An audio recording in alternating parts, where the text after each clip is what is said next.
तो गाइस कैसे हैं आप सब लोग। स्वर्ड्स एंड स्कार्स के एपिसोड 01 के साथ हाजिर हूं। तो एपिसोड की शुरुआत में थोड़ा सा प्रीलोग बताया जाता है, जिसमें बताया जाता है कि दुनिया में बहुत सारे ऐसे लोग हैं जो इस मान्यता को मानते हैं कि पुराने वक्त में जहां पर एक ऐसी तलवार हुआ करती थी जिसे विंड स्वॉर्ड कहा जाता था, जो कि हवा की पावर को यूज करते हुए माउंटेन्स के भी 2 टुकड़े कर सकती थी। वो इतनी पावरफुल तलवार हुआ करती थी कि वो जहां कहीं भी अपीयर होती वहां पर तबाही मच जाती थी। और उस तलवार के साथ जब उसको यूज किया जाता था बहुत ही जबरदस्त थंडर स्लैशेस लगती थी। वहां पर उसके अंदर से बहुत ज्यादा थंडर बोल्ट्स निकलते थे। इसी वजह से उस वर्ड को विंड एंड थंडर कहा जाता था। कहा जाता है कि अगर कभी तुम्हारे सामने sword of wind and thunder आ जाए तो उसी वक्त वहां पर से भागना शुरू कर देना, क्योंकि तो अगर तुम उससे फाइट करोगे तो तुम मरोगे, क्योंकि तुम्हारा अंत यही होने वाला है। लेकिन अगर तुम उस तलवार के तुम्हारे सामने आने के बाद बचना चाहते हो तो अपना सर झुका दो और उसके सामने अपने घुटने टेकर माफी की भीख मांगो और सरेंडर कर दो। ये तो था एक थोड़ा सा prologue sword of wind and thunder की। तो अब यहाँ पर बात करते हैं उस बंदे की जो बंदा यहाँ पर इस sword of wind and thunder को अपने हाथ में लेने वाला है, यानी हमारा हीरो। तो हमारा हीरो जो होता है वो अपनी याददाश्त खो चुका है और जहां पर वो एक घर में अपनी ग्रैंड माँ के साथ रहता है। तो वो कहता है कि मैंने रात के वक्त यहाँ पर एक बहुत ही खूबसूरत गोस्ट लड़की को देखा था और मुझे लगता है कि वो यहीं पर है, वो हमारे घर में ही रहती है। और इसी के साथ ही वो एक बड़े से जार के पीछे छुप कर देख रहा होता है और कहता है कि मेरा नाम सांगू है और मैं 18 साल का हूँ। अपनी ग्रैंड माँ के साथ यहाँ पर इस कॉटेज के अंदर रहता हूँ। मेरी ग्रैंड माँ ने बताया कि जब मैं 15 साल का था तब मुझे बहुत ही बुरी तरह से किसी गैंग के लीडर और उसके साथियों ने पीटा था। मेरे चेहरे के ऊपर आप लोग इन सभी स्कार्स को देख पा रहे होंगे। इन सभी स्कार्स की वजह यही है कि मुझे बुरी तरह से पीटा गया, जिसकी वजह से मेरी मेमोरीज चली गई और मुझे पास का कुछ भी याद नहीं है। लेकिन मेरे चेहरे के ऊपर जो स्कार्स जो है ये बता रहे हैं कि मुझे बहुत ही बुरी तरह से पीटा गया होगा। फिर साथ ही वो कहता है कि मेरी यहाँ पर पूरी बॉडी के ऊपर इस तरह के स्कार्स हैं, यानी बहुत सारे इस तरह के निशान हैं। मैंने अपनी ग्रैंड माँ को बताया भी था कि रात के वक्त में मुझे यहाँ पर अक्सर एक गोस्ट लड़की दिखाई देती है जो बहुत ज्यादा खूबसूरत है। लेकिन ग्रैंड माँ कहती है कि तुम ठीक से सोते नहीं हो, इसी वजह से तुम्हें यहाँ पर रात को तो सपने आते हैं या फिर तुम दिन में बैठकर इस तरह कहानियां बुनते रहते हो, तुम्हें लड़कियों के सपने आते रहते हैं। ऐसा कुछ भी नहीं होता, गोस्ट वगैरह कुछ नहीं होते। इसके साथ ही सांगू कहता है कि ये काफी दिन पहले की बात है। रात के वक्त जब मैं पीक करने के लिए उठा और मैं बाहर जाकर पीक कर रहा था, नदी के किनारे खड़े होकर वो वहां पर मूत रहा होता है। तो जैसे वहां पर वो पीक कर रहा होता है तो इसी के साथ ही साइड के ऊपर से तो पानी गिरने की आवाज आती है।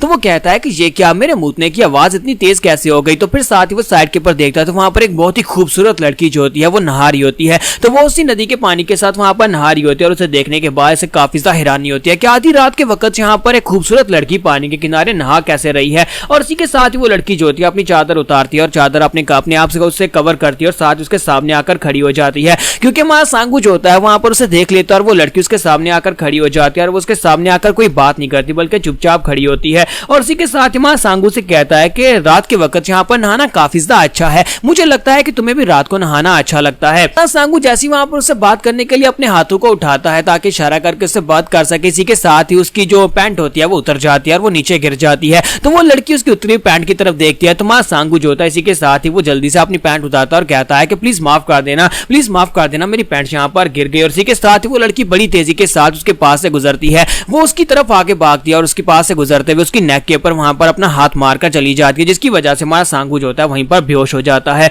तो वो कहता है कि वहां पर एक खूबसूरत लड़की थी जो कि एक गोस्ट है। और इसी के साथ ही बेहोश होने के बाद जब सुबह उसकी आंख खुलती है तो वहां पर जो मुर्गा होता है वो वहां पर कुकड़ू कुकड़ू कर रहा था और इसी के साथ उसकी आंख खुलती है। तो सबसे पहले उठने के बाद वो अपने बिस्तर के अंदर अपने पाजामा के अंदर अपने मुर्गे की तरफ देखता है कि उसका मुर्गा सेफ है या नहीं। फिर साथ ही उड़ता और बाहर आ जाता और कहता है कि ये कोई सपना ही था, हो सकता है, मुझे लगा शायद मैंने रात के वक्त यहाँ पर किसी लड़की को नहाते हुए देखा। और वहां पर से बाहर आता और साथ ही वो अपनी साइड की कॉटेज की तरफ देखता है जहां पर उसकी ग्रैंड माँ रहती है। तो वहां पर से वही खूबसूरत लड़की निकलकर बाहर आ रही होती है। तो जैसे सांगू उसकी तरफ देखता है वो उसे देखने के बाद वहीं पर रुक जाती है और माँ सांगू चिल्लाकर उसे कहता है तुम ही रात के वक्त वहां पर नहा रही थी। और वो लड़की जो होती है उसकी तरफ देखने के बाद वो जल्दी से भागती है, वापस अंदर चली जाती है और दरवाजा बंद कर लेती है। तो माँ सांगू भागता हुआ उसके पीछे जाता है और जाकर दरवाजा खोलता है और उसे कहता है कि भागने की कोशिश मत करो, तुम गोस्ट कहीं की, तुम वही भूतनी हो जो रात के वक्त वहां पर नहा रही थी। लेकिन जैसे वो दरवाजा खोलकर अंदर आता है तो वो लड़की गायब हो चुकी होती है, वहां पर कोई भी नहीं होता। तुम्हारे सांगू को इस बात से काफी बड़ा झटका लगता है। वो कहता है रात के वक्त भी वो लड़की गायब हो गई और अब भी यहाँ पर गायब हो गई,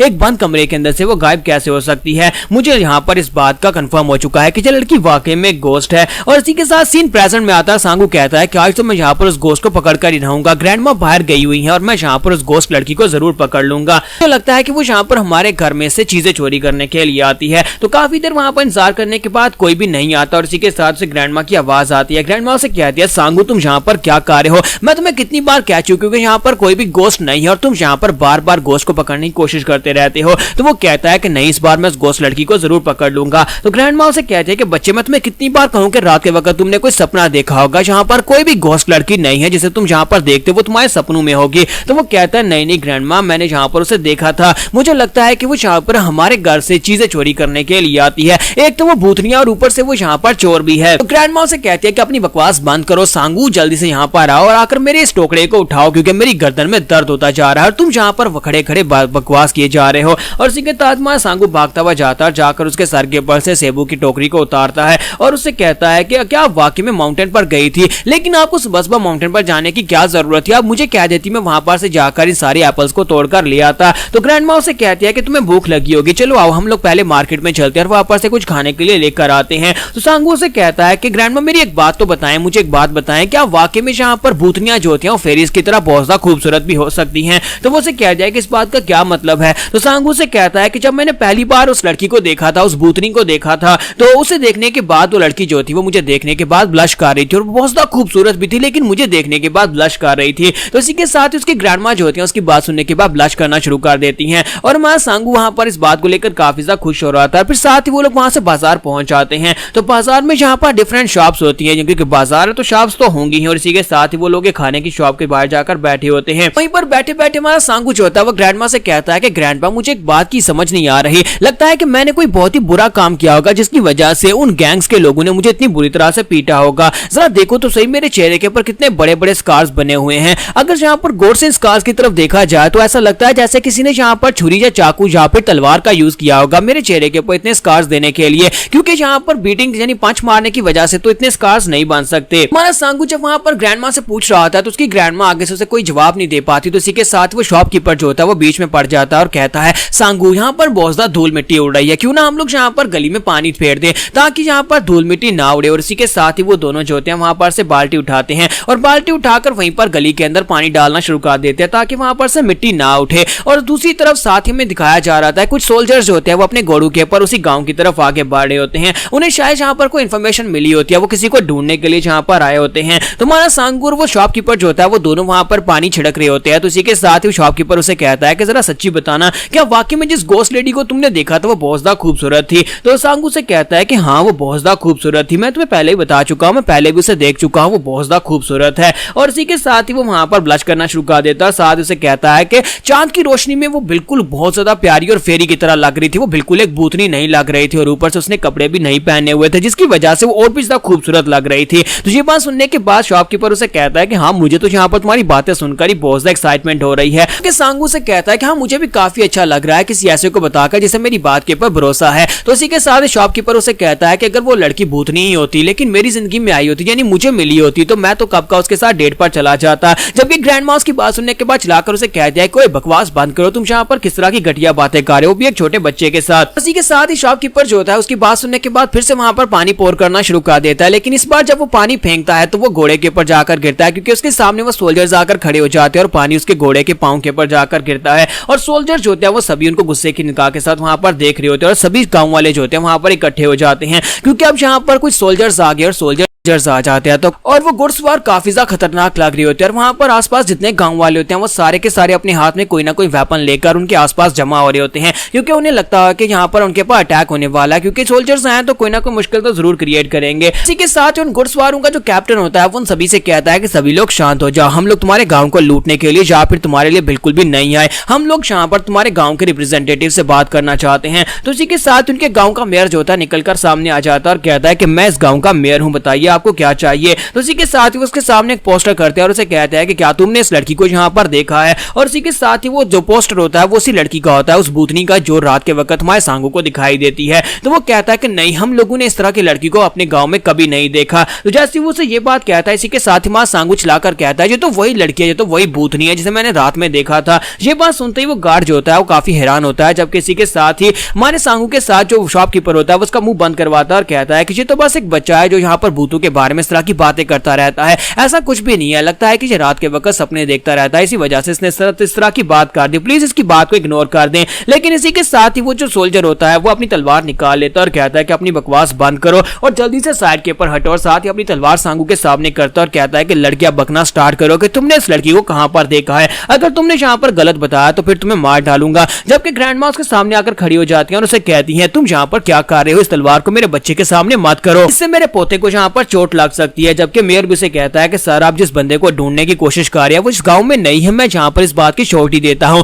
लेकिन वो अपनी तलवार उसके गले पर रखता है और उसे कहता है कि अपनी बकवास बंद करो, जिससे सवाल पूछा जाएगा सिर्फ वही जवाब देगा। और इसी के साथ ही वो कहता है कि बच्चे अब जल्दी से बताओ, तुमने सच बताना है कि तुमने क्या देखा था, तुम यहाँ पर किस भूतनी की बात कर रहे हो, यानी किस गोश्त की बात कर रहे हो। अगर झूठ बोला तो सभी लोगों को मार डालूंगा। तो इसी के साथ ही हमारा सांगू जो होता है उसे कहता है कि मुझे कुछ भी नहीं पता। तो सोल्जर उसे कहता है कि इस बात का क्या मतलब है। सांगू कहता है कि मैंने यहाँ पर कहा कि मुझे कुछ भी नहीं पता, मैं कुछ नहीं जानता। जबकि इसी के साथ ही सोल्जर उसे कहता है कि तुम्हारे चेहरे के ऊपर तो बहुत सारे कट के निशान है, तुम्हारे चेहरे के ऊपर इतने सारे स्कार्स क्यों है, ये कोई नॉर्मल बात तो बिल्कुल भी नहीं है। जबकि उसके साथ वाला शॉपकीपर उसे कहता है कि सर जब जो बच्चा था इस वक्त इसकी फाइट एक गैंग मेंबर्स के साथ हो गई थी, तो उस गैंग के लोगों ने इसे बहुत ही बुरी तरह से पीटा था, इसी वजह से इसके चेहरे के ऊपर इतने सारे निशान हैं। बात सुनने के बाद सोल्जर अपनी तलवार घुमाकर उसने जो एप्रन पहना होता है उसके रिबन को काट देता है और उसे कहता है कि अगली बार मैं तुम्हारी गर्दन काटूंगा। जिससे यहाँ पर सवाल पूछा जा रहा है सिर्फ वही जवाब देगा। और फिर साथ ही वो हमारे सांगू से पूछता है कि बताओ कि तुम्हें ये स्कार्स कहां पर से मिले। तुम्हारा सांगू से कहता है कि मुझे यहाँ पर इसके बारे में कुछ भी याद नहीं है, मुझे नहीं पता कि ये स्कार्स कहां पर से मिले हैं।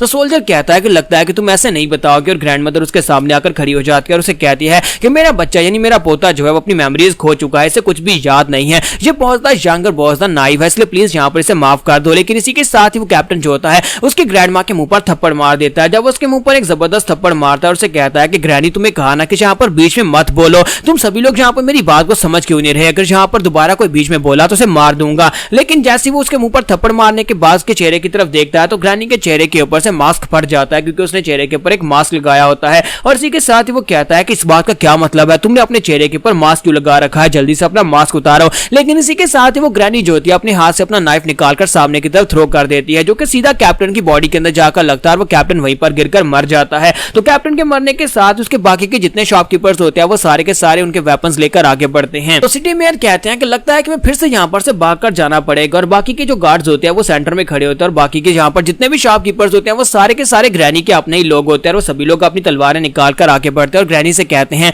मिस आपके ऑर्डर्स क्या हैं। तो इसी के साथ ही उनसे कहते हैं कि सभी को मार डालो। और वो बड़ी तेजी के साथ आगे बढ़ते हैं ताकि उनके पर अटैक करके उन्हें मार सके। तो वहां पर जितने लोग होते हैं वो कोई आम गांव वाले नहीं होते, बल्कि उसी के अपनी गैंग के मेंबर्स होते हैं और वो सभी लोग अपनी तलवारें लेकर उनके पर अटैक करना स्टार्ट करते हैं। और देखते ही देखते वो सभी लोग क्योंकि बहुत अच्छे तलवारबाज होते हैं तो वो उन गार्ड्स को बड़ी आसानी से मार डालते हैं। और मां सांगू ये देखने के बाद बहुत ज्यादा हैरान हो रहा था और वो कहता है कि ये क्या, ये सारे के सारे तो आम दुकानदार थे, ये सभी आम शॉपकीपर से, फिर इन सभी लोगों ने यहाँ पर इन सभी गार्ड्स को कैसे मार दिया। तो गार्ड्स के वहां पर मरने के बाद वो सभी लोग जो होते हैं वहां पर उसके सामने आकर खड़े हो जाते हैं और कहते हैं कि यंग मिस आप बताएं कि अब आगे क्या करना है। तो यंग मिस उन लोगों से कहती है कि अब हम लोग और ज्यादा एक साथ नहीं रह सकते, तुम सभी लोगों का बहुत बहुत शुक्रिया जो पिछले कई सालों से तुम लोग यहाँ पर हमारा साथ दे रहे थे और इस सब में हमारा साथ दिया, इसलिए तुम्हारा शुक्रिया, लेकिन अब तुम सभी को अलग होना होगा। कि मां सांगू जो होता है उसकी आवाज सुनने के बाद कहता है कि ये क्या, ग्रैंडमा की आवाज को क्या हो गया, इसकी आवाज तो बिल्कुल एक लड़की जैसी हो गई है। तो दूसरी तरफ से वो शॉपकीपर उसे कहता है कि हम लोग यहाँ पर इस बार में बहुत ज्यादा शर्मिंदा है कि हम लोग आपका और ज्यादा साथ नहीं दे सकते, लेकिन आपके ऑर्डर्स को भी तो फॉलो करना है, जैसा आप कहती हैं बिल्कुल हम वैसा ही करेंगे। तो इसी के साथ यंग मिस उन लोगों से कहती है कि आज के बाद से हम सभी लोग एक दूसरे को बिल्कुल भी नहीं पहचानेंगे, तुम में से कहीं पर भी अगर कोई हमें मिल जाता है तो एक दूसरे को पहचानना मत और अपनी जाकर अपनी रोजमर्रा की लाइफ गुजारो जैसे तुम गुजारना चाहते हो, ऐसे तुम्हारा मिशन हमारे साथ खत्म होता है। तो वो सभी लोग उसे कहते हैं ठीक है यंग मिस, जैसे आपके ऑर्डर्स, लेकिन आप भी यहाँ पर अपना बहुत ज्यादा ख्याल रखना। और साथ उनमें से एक आगे बढ़ता जाकर सांगू से कहता है हम यहाँ पर तुम्हें बेस्ट ऑफ लक कहते हैं, उम्मीद करते हैं कि हम लोग दोबारा एक दूसरे को देख पाएंगे। और इसी के साथ ही वो सभी लोग वहां पर से उड़ जाते हैं, क्योंकि सारे के सारे मार्शल आर्टिस्ट होते हैं तो वो सभी लोग बड़ी तेजी के साथ वहां पर चले जाते हैं। तो मां सांगू ग्रैंडमा की तरफ देखता और कहता है ग्रैंडमा यहाँ पर क्या हो रहा है। तो इसी के साथ ही उसका हाथ पकड़ती है और उसे कहती है कि पहले मेरे साथ चलो, हमें किसी सेफ जगह के ऊपर जाना होगा, वहां पर जाने के बाद मैं तुम्हें सारी की सारी बात बता दूंगी। और इसी के साथ उसे लेकर वो आगे की तरफ भागना स्टार्ट करती है, फिर साथ ही वो भी उड़ना शुरू कर देती है। तो मां सांगू क्योंकि उसने अभी तक यहाँ पर मार्शल आर्ट्स को नहीं सीखा या फिर उसे याद नहीं है कि उसे मार्शल आर्ट्स आती भी है या नहीं, और वो इस बात से काफी हैरान होता है कि उसकी ग्रैंडमा उसे अपने साथ लेकर उड़ रही है। ग्रैंडमा उसे वहां पर से लेकर आने के बाद घर आती है ताकि वहां से जरूरी सामान लिया जा सके, जबकि मां सांगू वहीं पर उल्टियां कर रहा होता है और कहता है कि यहाँ पर चल क्या रहा है। तो ग्रैंडमा उसे कहती है कि यहाँ पर जो कुछ भी चल रहा है उसका मतलब सही है कि हमें यहाँ पर से जाना होगा, हमें किसी दूसरी जगह पर जाना पड़ेगा। तो सांगू कहता है लेकिन पहले तुम्हें मुझे यहाँ पर सारी की सारी बात बतानी होगी कि हो क्या रहा है, और वो सभी गांव वाले वो सभी तुम्हें यंग मिस क्यों कह रहे थे, आज यहाँ पर क्या चल रहा है, अगर तुम मुझे सच्चाई नहीं बताओगी तो मैं तुम्हारे साथ कहीं पर भी नहीं जाने वाला। और इसी के साथ ही वहां पर उसके सामने अपने घुटने टेक दिया, फिर साथ ही वहां पर उसे कहती है कि अब मैं यहाँ पर तुम्हें सारी की सारी बात बताने वाली हूँ, आप पूछोगे तुम्हें मुझसे क्या पूछना है। तुम्हारा सांगू से कहता है ग्रैंडमा ये तुम क्या कर रहे हो, नहीं या मेरा मतलब है कि तुम कौन हो ग्रैंडमा, तुम हो कौन, कौन, तो इसी के साथ ही उसे कहती है कि मेरा नाम शिन सोह्यांग है। फिलहाल के लिए तुम्हें यहाँ पर मेरा नाम याद नहीं है, लेकिन असल में हम लोग यहाँ पर एक दूसरे के सबऑर्डिनेट, हम लोग एक दूसरे को अच्छे से जानते हैं। तो सांगू चलाकर उसे कहता है कि मैं यहाँ पर इस नाम के बारे में कुछ भी नहीं जानता, अचानक से तुम यहाँ पर ये कह रही हो कि तुम्हारा नाम शिन सोह्यांग है, मैं यहाँ पर कैसे मान लूं कि तुम्हारा ये नाम है। और इसी के साथ उसके सामने उनका खड़ी होती है और उसका कद जो होता है काफी लंबा हो जाता है, क्योंकि असल में वो ग्रैनी तो है ही नहीं, उसने अपनी अपीयरेंस को चेंज किया होता है। और इसी के साथ ही वो अपने चेहरे के ऊपर से मास्क उतार देती है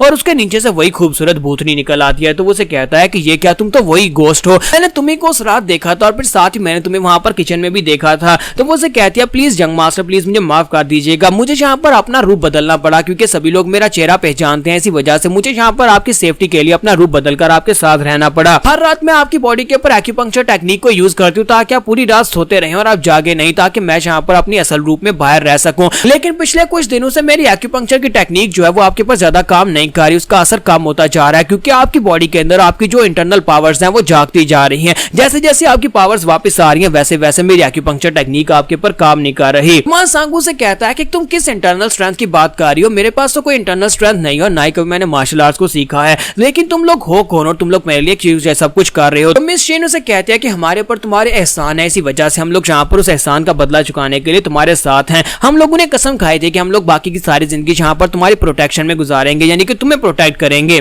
तो उसकी बात सुनने के बाद सांगू से कहता है कि अब यहाँ पर सवाल ये आता है कि आखिर मैं यहाँ पर इतना खास क्यों हूँ, आखिर मेरी आइडेंटिटी क्या है, मैं कौन हूँ और तुम यहाँ पर तुमने कसम क्यों खाई थी मुझे प्रोटेक्ट करने की। तो उसकी बात सुनने के बाद मिस शिन वहां पर खामोश रहती है, लेकिन सांगू चलाकर उसे कहता है कि अब तुम बोल क्यों नहीं रही, तुम बता क्यों नहीं रही कि मेरी आइडेंटिटी क्या है, मैं कौन हूँ। तो इसी के साथ मिस शिन उसे कहती है क्या तुमने यहाँ पर म्यूरम के दो बहुत ही पावरफुल मार्शल आर्ट्स यानी कि दो पावरफुल स्वर्ड्समैन और मार्शल आर्टिस्ट के बारे में सुना है, उनमें से एक का नाम मो वैंग था और दूसरे का नाम माजे था। म्यूरम में ये दोनों ही बहुत ही पावरफुल मार्शल आर्टिस्ट थे, लेकिन उन दोनों को जिसने मारा था उसका नाम डोंग बैंग मुई था और डोंग बैंग मुई तुम हो, यानी कि तुमने उन दोनों को मारा था, यानी कि तुम एक बहुत ही खतरनाक कातिल हो। ये बात सुनते ही हमारा सांगू जो होता है वो बहुत ज्यादा हैरान हो जाता है और कहता है क्या मैं कातिल हूँ।